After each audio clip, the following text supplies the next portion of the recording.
Yang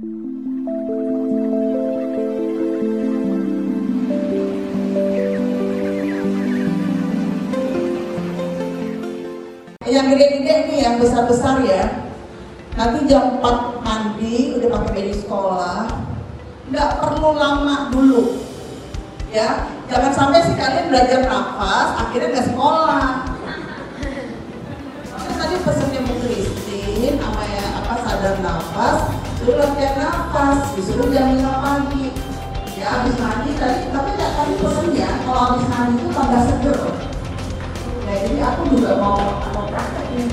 Tapi serius ya, tadi saya pribadi merasakan sesuatu perasaan yang nyaman, lepas gitu, bahagia gitu.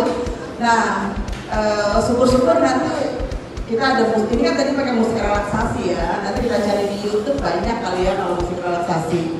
Jadi habis mandi pakai baju seragam, luangkan waktu mungkin sebentar aja duduk di tempat tidur sambil berdoa, tarik nafas. Saya sebelumnya itu sudah divonis dokter untuk angkat rahim. Bayangkan ya Bu ya, saya seorang perempuan gitu, betapa galau berat lah gitu. Nah akhirnya saya berdoa, ya Tuhan, saya ingin sembuh tapi saya tidak mau operasi gitu. Gilalah saya lihat YouTube, adalah Bang Elisa Sagala waktu itu di suatu podcast. Nah saya dengarkan, saya ini bersyukur, ya Allah ya Tuhan, saya menemukan ini. Kemudian saya japri Bang besok sorenya ya Bu ya. Nah besok pagi Bang saya mau sadar nafas. Akhirnya saya tekun sadar nafas sebulan penuh. Saya sembuh total Bu dari penyakit saya. Banyak yang melahirkan ya setelah itu ya Bu ya gitu. Itu salah satunya saya juga mendapat inspirasi. Saya harus ibaratnya banyak lagi mengajak teman-teman yang lain gitu loh, untuk kesadaran napas gitu, atau sadar napas gitu. Itu sangat baik banget untuk baik kesehatan kita secara fisik maupun mental. Nah, mental saya waktu itu sangat down sekali. Wah, dunia runtuh ya Bu ya. Nah, akhirnya lama-kelamaan saya jadi semakin kuat, sampai saya sehat sekarang ini. Saya bisa beraktivitas normal kembali gitu, dan menginspirasi ya banyak orang lah, bersama Bang Elisa Sagala begitu. Nah, ada satu lagi ya, ini buat adik-adik kita ya, ini pengalaman saya pribadi terkait tadi Bang Elisa Sagala mengatakan imajinasi ya gitu. Kelas 6 SD saya menulis, menggambar ya, di suatu, saya dulu punya buku diary, itu saya gambar bulat. Nah, saya di situ saya tulis, saya ingin punya uang 1 miliar. Kelas 6 SD ya waktu itu. Nah, 1 miliar itu saya catat tuh di atas, terus saya bulat. Saya bagi 4. Yang 1 miliar itu, 1 saya mau beli mobil, 1 di rumah, 1 lagi bangun rumah orang tua saya, 1 lagi berkegiatan sosial. Dan alhamdulillah di usia saya 27 tahun semuanya tercapai. Itu terkait dengan imajinasi dan doa ya. Itu saya simpan sampai tapi sekarang udah nggak ada ya. Pokoknya waktu pas umur 27 itu saya kaget, ya Allah ya Tuhanku, lengkaplah apa yang saya minta doakan waktu itu gitu, semuanya tercapai gitu ya. Sekian ya Bu ya, semoga menginspirasi ya adik-adik ya terkait doa dan imajinasi kita. Terima kasih Bu Christine sekali lagi. Wah, tapi luar biasanya kayaknya masih luar biasa. Coba sekali lagi apa kabarnya? Luar biasa. Sekali lagi dong yang kenceng lagi apa kabarnya? Luar biasa. Seneng ya kalau melihat anak-anak suaranya nyaring, suaranya besar, berarti semangatnya pasti juga luar biasa ya. Terima kasih Ibu Christine. Terima kasih pertama-tama ya, saya tidak usah podium nih, gini aja ya. Terima kasih banyak untuk adik-adik semua, untuk Ibu Christine, Bang Elisa, Mbak Alia, Mbak Hema yang kita semua di sini bertemu di sini karena kebaikan Tuhan semesta alam ya. Kita dipertemukan, ada takdir bertemu untuk saling berbagi kasih kepada teman-teman, kepada adik-adik semua. Nah, supaya tidak memperpanjang acara, kalau bulan lalu saya mengucapkannya Assalamualaikum. Nah ini nggak kebetulan Kak Emma memilihnya di sini. Bahkan saya baru tahu tadi di bawah. Saya bilang nggak apa-apa, justru bagus. Nah, rumah sehat Nuswantara. Ada di sini yang sakit pastinya. Semuanya sehat kan? Amin.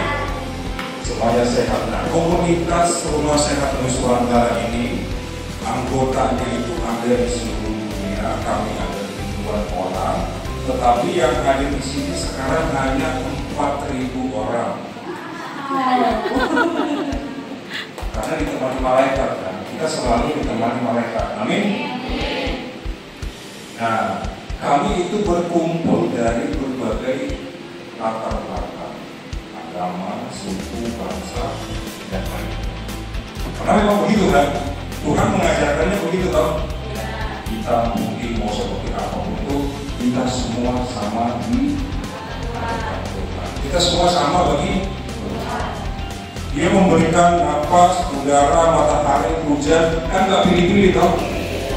Semuanya diberikan. Nah, apa yang kami lakukan di sana, saya mau berbagi ke anak-anak kami di sini adalah betapa pentingnya napas.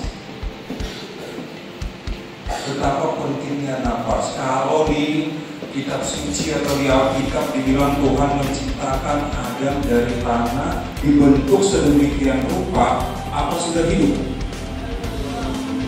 Yang membuat Adam itu hidup apa? Tuhan meniupkan napas. Berarti ada bernapas karena napas Tuhan toh, bukan napas dari mana-mana toh. Adik-adik di sini katanya anak cucu Adam, benar?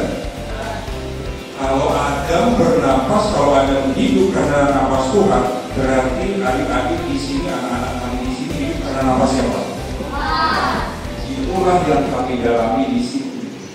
Kami duduk diam, lalu tarik napas pelan, lambat, dirasakan, lalu disyukuri. Lembut aja, nanti kita praktekkan. Tarik napas dalam, lembut. Siapa di sini yang pernah kesal, pernah marah, lalu temannya bilang, tarik napas, tarik napas? Ada? Nanti uji kalau ada temannya yang sedih, kalau ada temannya yang marah-marah, lalu yang lain aja, ayo kamu tarik nafas, tarik nafas pelan. Dilakukan sekali, 2 kali, 3 kali. Lihat, buktikan ucapan saya, orang itu, teman itu masih marah atau enggak? Ya, itu berharganya nafas. Sesederhana itu melakukannya, sesederhana itu, semudah itu untuk menurunkan amarah, menetralkan emosi. Hari ini luar biasa, dari tadi makanya melihat mata saya luar biasa, pasti cerdas. Uji nanti kalau lagi sedih, lagi vibrasi atau keadaan perasaan lagi apa ya bahasa sederhana, lagi galau ya, lagi galau, duduk tarik nafas, rasakan. Duduk lebih dekat, nggak sadar. Kita uji dulu. Tarik nafas, istirahat atau gimana? Pasti lega kan? Hobi olahraga? Ada yang hobi olahraga di sini? Kalau udah capek, apa yang dilakukan? Tarik nafas dong. Tarik nafas 2 kali, 3 kali. Tenaganya kembali lagi. Coba habis olahraga lalu duduk di keadaan yang pengap. Apa yang terjadi? Bagaimana soal? Itulah pendidikan nafas. Nah, yang kami pelajari, dengan menyadari, mensyukuri nafas itu berbagai penyakit pergi. Berbagai penyakit pergi. Kahema di sini saksi hidupnya banyak keadaan apakah Kahema nanti Kahema ada yang cerita setelah dia menekuni melakukannya perlahan-lahan penyakitnya pergi. Saya juga seperti itu. Saya 20 tahun dalam keadaan fisik saya lemas. Saya berobat itu sampai ke Malaysia. Ada yang tahu rumah sakit? Salah satu rumah sakit terbaik di sini di Jakarta. Saya bencana, saya di sana terakhir itu di Jakarta, tetapi saya tidak mendapatkan kesembuhan. Apa yang saya lakukan? Yang saya lakukan duduk diam menyadari nafas. Saya lakukan berjam-jam sampai 7 jam sehari karena memang bukan kebetulan saat itu COVID, jadi kerjaan nggak ada. Lockdown, keluar rumah juga ada ketakutan. Jadi hanya di rumah daripada ngomong saya dulu per jam, kadang sampai 7 jam. Akhirnya penyakit saya kambuh. 20 tahun saya mencari kesembuhan di Bandung, kemana-mana sampai ke Sumatera. Ternyata Tuhan suruh saya duduk diam.